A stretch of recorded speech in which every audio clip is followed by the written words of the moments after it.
이번 시간에는 폴리곤 오브젝트와 넙스 오브젝트의 차이점에 대해서 살펴보겠습니다.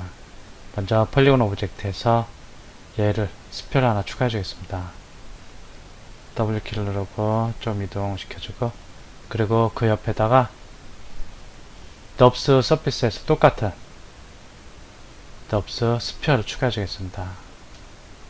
이제 얘들 한번 둘 다 선택해 보겠습니다. 얘 선택하고 Shift키를 누르고 얘를 선택해 보겠습니다. 이쪽은 좀 엣지가 많이 있습니다. 둥근 구를 표현하기 위해서 엣지가 많이 필요한 것을 볼 수 있고, 이쪽은 엣지가 몇 개 안 됩니다. 얘를 좀 확대해서 보겠습니다. 예, 확대했을 때 이 가장자리가 둥근 것처럼 보이는데 실제로 둥근 것이 아닙니다. 이 보면은 포인트와 포인트 사이를 연결하는 직선 엣지들이 촘촘히 있으면서 이렇게 둥그렇게 보이는 겁니다. 실질적으로 폴리곤 오브젝트 같은 경우는 포인트와 포인트를 엣지를 연결해 주는데 그 엣지가 직선입니다. 그래서 이렇게 엣지가 많을 때는 마치 얘가 둥근 스피어처럼 보이는데 실제는 그렇지 않고 포인트 지점에서 이렇게 약간씩 각이 지는 것을 볼 수 있습니다. 반면 넙스 스피어 같은 경우는 포인트와 포인트 사이에 이렇게 곡선이 존재합니다.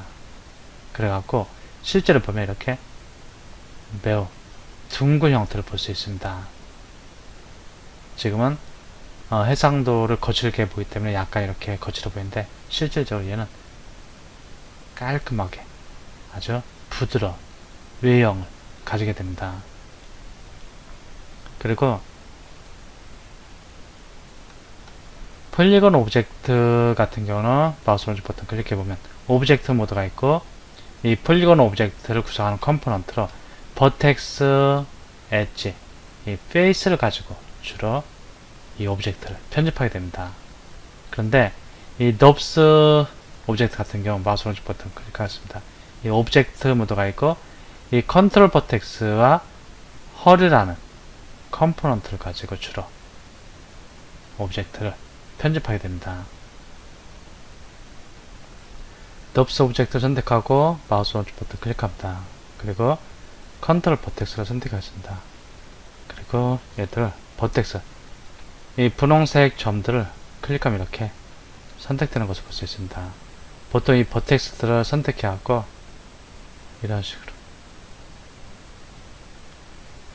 지금 같은 경우는 버텍스들의 위치를 변경해갖고 오브젝트의 형태를 변경시키는 것을 볼 수 있고, 컨트롤 Z하고 이번에는 마우스 오른쪽 버튼 클릭하고 헐로 바꿔보겠습니다. 그럼 이렇게 엣지들이 나타나는데 엣지들 하나 클릭합니다. 엣지들을 클릭하면서 이렇게 오브젝트가 변형되는 것을 확인할 수 있습니다.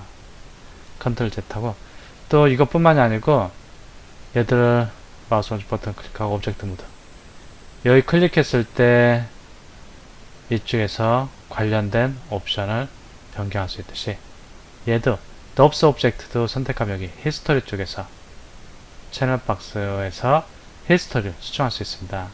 이쪽으로 왔고 스타트 스윕, 여기 보면은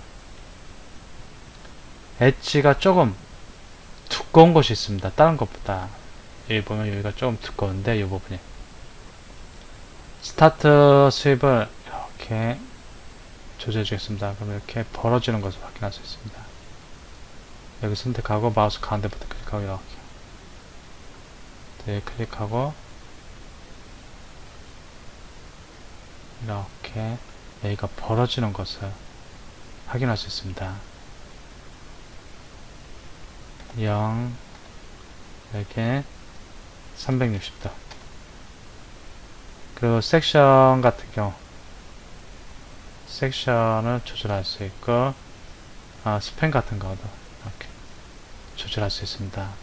즉 가로 생기는 라인, 얘는 세로 생기는 라인,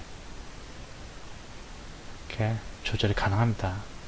그리고 넙스 서피스 같은 경우는 나중에 폴리곤 서피스로 변경할 수 있습니다. 일반적으로 모델링 작업할 때는 요즘은 거의 다 이 폴리곤 오브젝트를 가지고 모델링 작업을 합니다.